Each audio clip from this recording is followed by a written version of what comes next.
아삽의 시라 이렇게 되어 있습니다.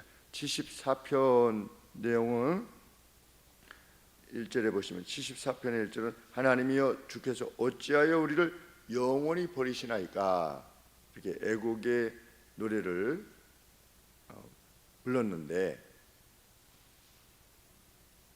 이 75편은 거듭 감사를 표하고 있습니다. 하나님이여 우리가 주께 감사하고 감사합니다. 왜냐하면 주의 이름이 가깝기 때문입니다. 사람들이 주의 놀라운 일들을 천명하고 있습니다. 그러니까 하나님께서 그들과 멀리 계시지 않는다고 하는 상황을 접하게 된 겁니다. 어떤 경험이 있게 된 겁니다. 어찌하여 우리를 돌아보지 않으십니까? 이렇게 했는데, 이제 75편은 그것을 경험하고 나서 하나님의 이름이 멀지 않고 가까이 있다는 것을 경험해서 하나님 앞에 지금 감사 찬송을 돌리고 있는 겁니다. 히스기야 시대의 아시리아의 그 왕에 의해서, 그 장관에 의해서 위기를 당할 때 하나님께서 신적인 구원을 약속하셨습니다. 이렇게 약속하셨습니다. 보라, 여호와의 이름이 원방에서부터 오되, 여호와의 이름이 멀리서부터 오되, 이렇게 되어 있습니다. 우리 75편 1절에 보시면 주의 이름이 가까움이라 그랬죠.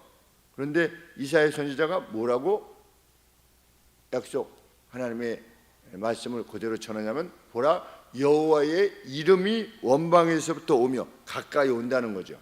그러니까 구원이 가까이 오되 그의 진노가 불붙듯하며, 누구에게?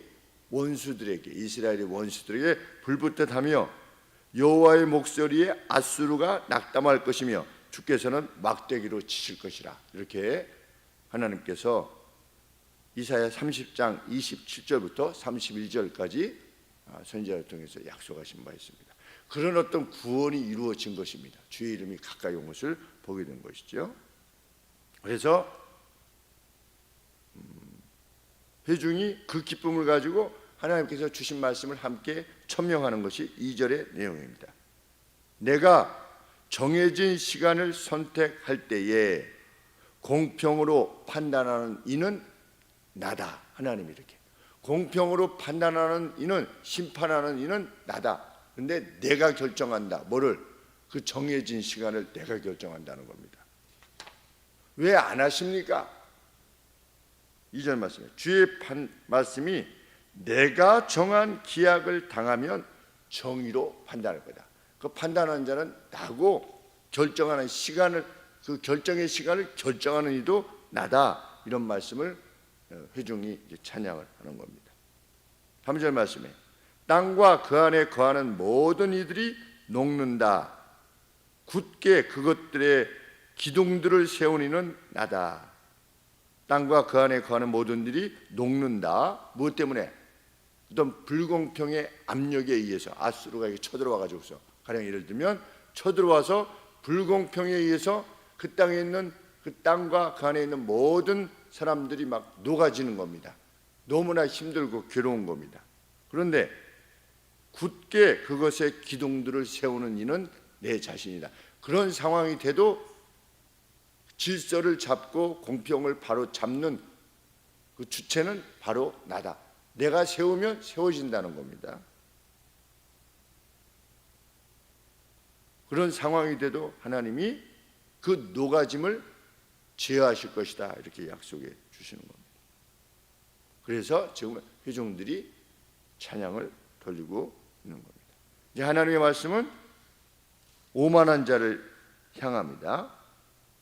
4절 말씀에 내가 오만한 자들어 오만히 행치 말라 하며 행악자들어 악을 행하는 자들에게 뿔을 들지 말라 하였다. 누가? 하나님 자신이, 그러니까 스스로 오만한 자들 말하는 것이죠. 하나님이 심판자로서 오실 것이라고 하는 것을 알지 못한 채로 스스로 오만해서 행하는 자들, 지금 뭐 세상의 지도자들이라고 일컫는 자들이 있습니다.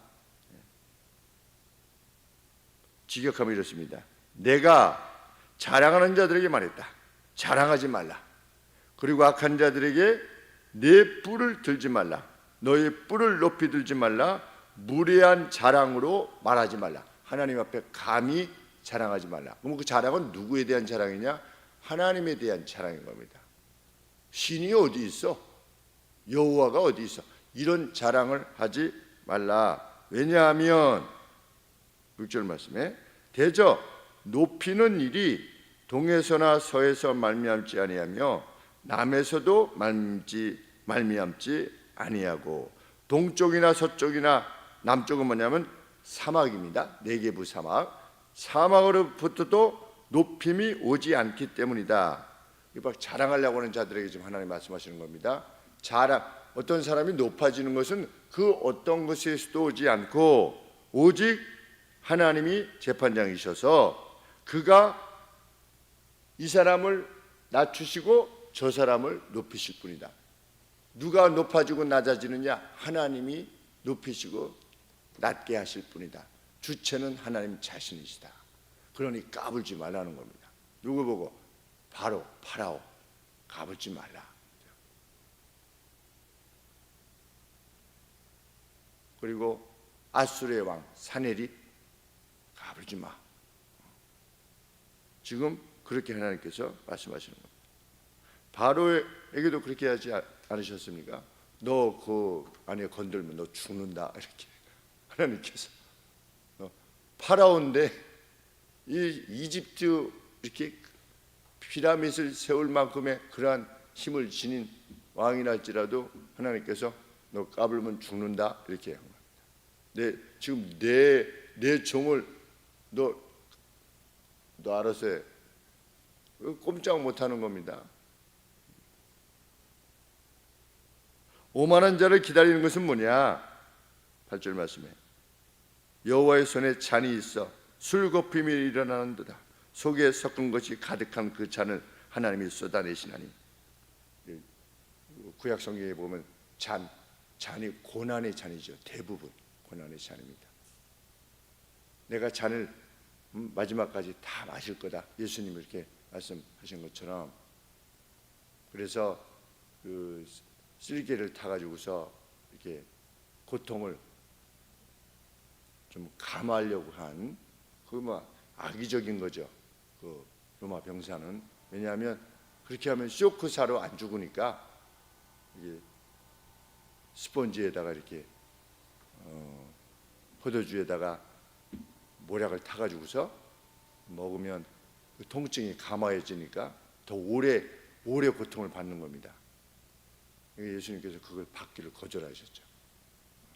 나는 내게 주어진 고난의 잔을 마지막까지 다 마시겠다 해도 그 고난의 잔인데 오만한 자, 하나님을 대해서 공개적으로 오만한 자들, 특별히 여호와의 손에 잔이 있어 술거품이 일어난다. 그 속에 섞은 것이 가득해. 그러니까 그냥 가령 들어서 고난의 잔이라고 하는 포도주가 이렇게 있는데 그 안에 막 하나님께서 배합을 하셔가지고 한 다음에 악인으로 하여금 다 마시게 하는 겁니다. 무엇까지도 그 찢기까지도 땅의 모든 악인이 기울여 마시려다. 마지막까지 마셔야 되는 겁니다. 그런데 나중에 예수님이 그것을 마신 겁니다. 우리를 대신해서. 실은 모든 인류가 각기 의는 없나니 하나도 없도다. 정말 살아가면 살아갈수록 그것을 확인하게 됩니다. 의는 없나니 하나도 없도다. 저 어렸을 때는 이것도 좀 착한 사람이 있는데 이런 생각이 저는 어렸을 때 좀 있었습니다. 착한 사람이 있는데 어린 마음에도 저 사람이 그렇게 뭐 이렇게 나쁜 죄를 지은 것 같지는 않은데 왜 예수님이 대신 죽으셔야 된다. 어렸을 때 그냥 성경이 그렇다고 그러니까 하나님 보시기에는 그러하겠지 이런데 요새는 점점 나이가 들어가니까 사람 보기에도 그렇구나. 정말 진짜 은혜를 알고 늘 한결같이 사랑하고 변함없이 의를 추구하고 애정을 보이고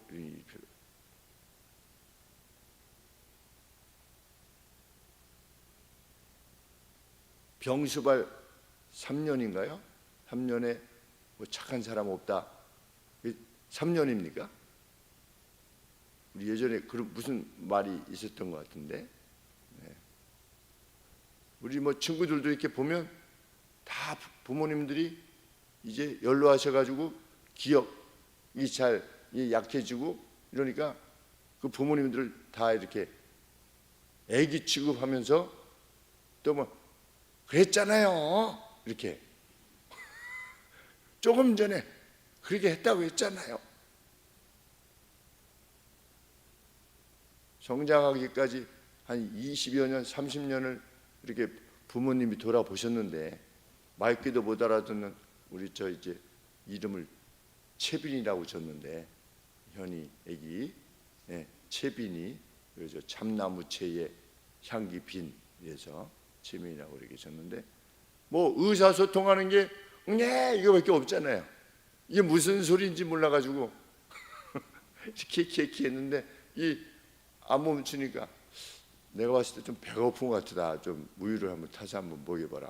딱 먹더니 그냥 이렇게 자는 거예요. 그러니까 의사소통도 제대로 안 되는 녀석을 그 피덩이를 이렇게 키워놨는데 나중에 그 엄마 아빠가 의사소통이 안 된다고 해가지고 그거 그랬잖아요 이렇게 되면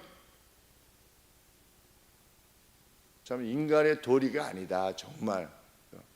그리고 뭐 교회도 마찬가지죠. 어떤 분이 결국은 그렇게 됐을 때 변함없이 저 집사님 좀 이상해 요새 이렇게 하는 게 아니라 마지막 순간까지 그 인간으로서의 존엄을 유지하고 갈 수 있도록, 그래서 돕는 게 교회고 이렇게 되어지기를 원하게 되는, 아마도 교회만이 할 수 있을 거예요. 교회도 힘들겠지요. 인간의 그 약함 때문에.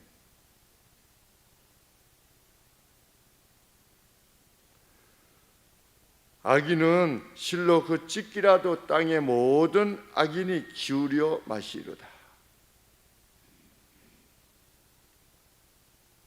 진노의 심판을 쉬지 않고 마지막까지 다 마셔야 된다. 이미 하나님의 손에 그 진노의 잔이 있다. 그는 어떻게 될 것이다? 마치 취한 자와 같이 비틀거리며 고통을 당하게 될 거다.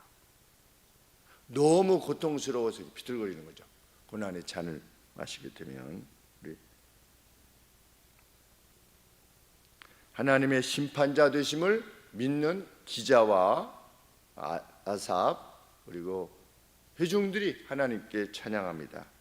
나는 야곱의 하나님을 영원히 선포하며 찬양하며 찬양할 것이다. 그리고 악인의 뿔을 그분이 잘라버리실 거다 이렇게 되어 있습니다. 그러니까 10절의 주체는 하나님이십니다. 하나님께서 9절 말씀하고 10절하고 연결되어 있는 게 아니라 원문에는 나는 야곱의 하나님을 영원히 선포하며 찬양할 것이다. 10절에 그리고 악인들의 모든 뿔들을 그분이 잘라버리실 것이다. 그러나 의인의 뿔들은 들려 올릴 것이다. 이렇게 회중들이 찬양합니다. 하나님이 어디 계시냐가 아니라 하나님의 행하신 바로 인해서 하나님을 찬양하면서 과연 하나님 그러하시군요 이렇게 찬양하면서 의인 되기를 다시 한번 다짐하는, 의로운 이들의 뿔이라고 하는 것은 영예지요. 그 영예를 하나님께서 높이실 것이다. 정말 우리가 남은 생애를 살아가게 될 때에 하나님께서 높이시마 하신 그 뿔, 참 의인의 뿔, 그것을 확신하고 사모하는 우리가 되기를 원합니다. 기도하겠습니다. 하나님께서는 멀리 승리가 있으니 그것만 바라보고 가라고 하시지 않고 하나님 인생의 연약함을 아시사 순간순간 정말 괴로울 때마다 모든 것이 녹아지는 그때에도 하나님께서 세우시는 기둥이 있음을, 하나님께서 기둥을 세우시는 분이심을 우리에게 드러내시는 현재가 있게 하시니 아버지 감사합니다. 하나님 이미도 저희들의 지나간 세월 동안 하나님께서 그렇게 세워주신 날들이 있음을 저희들은 믿습니다. 우리가 다 의식적으로 확인하지 못해서 그렇지 하나님 우리의 생명이 지금까지 견고하게 유지되어 온 것, 또 하나님 안에서의 신앙이 더욱더 새로워져 온 것, 성장하여 온 것이 하나님의 전적인 은혜임을 믿습니다. 하나님은 의인의 뿔을 높이 드시라고 하였사오니 하나님 악을 행하지 않는 자로서의 의인을 넘어서 적극적인 우리 주님이 세상에 적극적으로 개입하사 우리를 구해내신 것처럼 모든 고난과 그 누구의 고통에 대해서 적극적으로 개입하여 오른손이 하는 일을 왼손이 알지 못하게 오직 하나님만을 바라보며 은밀히 향하는 기쁨을 누리는 의인으로서의 저희 삶이 계속되어 줄 수 있도록 우리를 도우시옵소서. 예수 그리스도 이름으로 기도합나이다. 아멘.